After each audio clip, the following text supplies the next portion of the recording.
আসসালামু আলাইকুম। এই ভিডিওতে আমরা টাইপ অফ গ্রাফ নিয়ে আলোচনা করব। তো এই টাইপ অফ গ্রাফের মধ্যে প্রথম আমরা আনডিরেক্টেড গ্রাফ কি সেটা দেখব। তাহলে আনডিরেক্টেড গ্রাফ কি? আনডিরেক্টেড গ্রাফ আমাদের যে একটা নোড থেকে আরেকটা নোডে যাওয়ার যে রাস্তাটা থাকে সেই রাস্তার মধ্যে আমরা এখানে কি করব।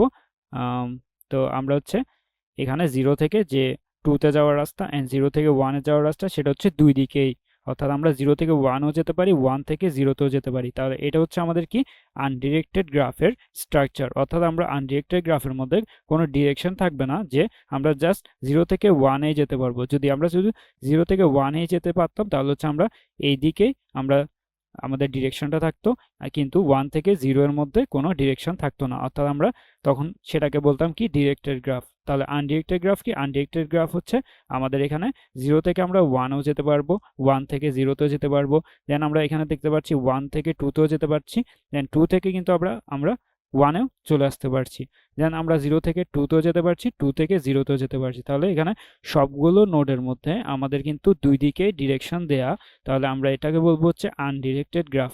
যদি আমাদের যে কোনো একদিকে যে কোনো দুইটা নোডের মধ্যে আমাদের জাস্ট একদিকে ডিরেকশন থাকতো, অর্থাৎ আমরা এই যে ডিরেকশনটা এটা যদি না থেকে আমাদের এভাবে ডিরেকশন থাকতো, অর্থাৎ 1 থেকে জাস্ট 2 তে যেতে পারি, 2 থেকে 1 এ যেতে পারছি না, তখন আমরা বলতাম এটা ডিরেক্টেড গ্রাফ। অর্থাৎ আমাদের আনডিরেক্টেড গ্রাফের মধ্যে সবগুলো নোড থেকে সবগুলো নোডের মধ্যে আমাদের দুই দিকে ডিরেকশন থাকবে, আমাদের যে কোনো নোডের মধ্যে আমাদের একদিকে ডিরেকশন থাকতে পারবে না।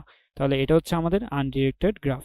দেন আমরা ডিরেক্টেড গ্রাফ কি সেটা এতক্ষণে তোমরা বুঝেই গিয়েছো যে আমাদের ডিরেক্টেড গ্রাফে কি থাকবে, জাস্ট একদিকে আমাদের ডিরেকশনটা থাকবে, অর্থাৎ আমাদের 0 থেকে আমরা 1 এ যেতে পারি, দেন 1 থেকে 2 তে যেতে পারি, দেন আমরা 0 থেকে কিন্তু 2 তে যেতে পারি, অর্থাৎ আমরা এখানে প্রত্যেকটা নোডের মধ্যে দেখতে পাচ্ছি আমাদের কি একদিকে ডিরেকশন দেওয়া রয়েছে, অর্থাৎ 0 থেকে 1 এ যেতে পারছি, 1 থেকে 2, 2 থেকে কিন্তু আবার আমরা 1 এ চলে আসতে পারি না।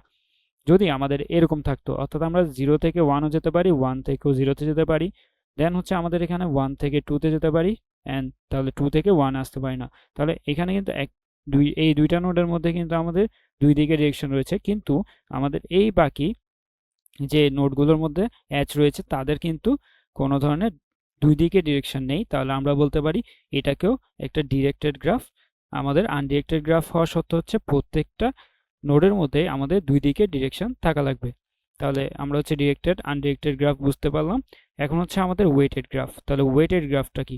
ওয়েটেড গ্রাফ আমাদের যে নোডগুলো থাকবে সেই নোডগুলোকে আমরা ওয়েট দিয়ে দিয়ে দিব। তাহলে ওয়েট আমাদের এখানে কি করতে হবে, অ্যাসাইন করে দেয়া লাগবে সবগুলো নোডের মধ্যে। অর্থাৎ আমরা যদি এই জিরোটাকে ধরি, আমরা এই জিরোটাকে যদি একটা প্লেস ধরি অ্যান্ড এই ওয়ানটাকে যদি একটা প্লেস ধরি, অর্থাৎ আমাদের 0 যদি ঢাকা হয়, দেন 1 যদি চিটাগং হয়, তখন আমাদের ঢাকা থেকে চিটাগং আসতে কত লাগে, আমাদের এখানে 10 টাকা অর্থাৎ এখানে খরচ হয়। দেন আমাদের এখানে তাহলে 1 থেকে 2, তাহলে 2 কে যদি আমরা কি ধরি, খুলনা ধরি, তাহলে আমাদের এখানে চট্টগ্রাম থেকে খুলনা যেতে এখানে কত 2 টাকা খরচ হচ্ছে। তাহলে এভাবে আমরা কি করতে পারি, আমাদের ওয়েটেড গ্রাফের মধ্যে আমরা এই ওয়েটগুলো দেওয়ার মাধ্যমে যে কোনো একটা আমরা খরচ অথবা যে কোনো আমরা যেটা ইচ্ছা সেটা এখানে অ্যাসাইন করে দিতে পারি, অর্থাৎ এটা খরচও হতে পারে, অন্য কিছু আমরা এটা দিয়ে ডিনোট করতে পারি।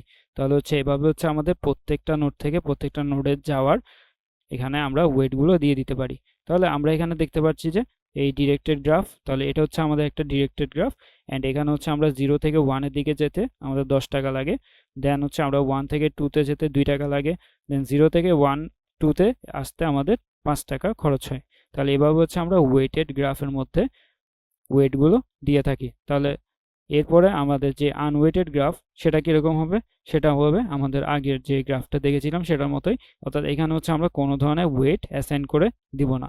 তাহলে আমাদের এই ভিডিওতে কী কী দেখলাম, আমাদের প্রথমে দেখলাম আমরা ডিরেক্টেড গ্রাফ, দেন আনডিরেক্টেড গ্রাফ, দেন আমরা ওয়েটেড গ্রাফ অ্যান্ড আনওয়েটেড গ্রাফ দেখলাম। তাহলে এগুলো আমাদের যে অ্যালগোরিদমগুলো আমরা সামনে দেখব সেগুলোতে বেশি বেশি কাজ লাগবে। তো আশা করি এই গ্রাফের টাইপগুলো তোমরা বুঝতে পেরেছো।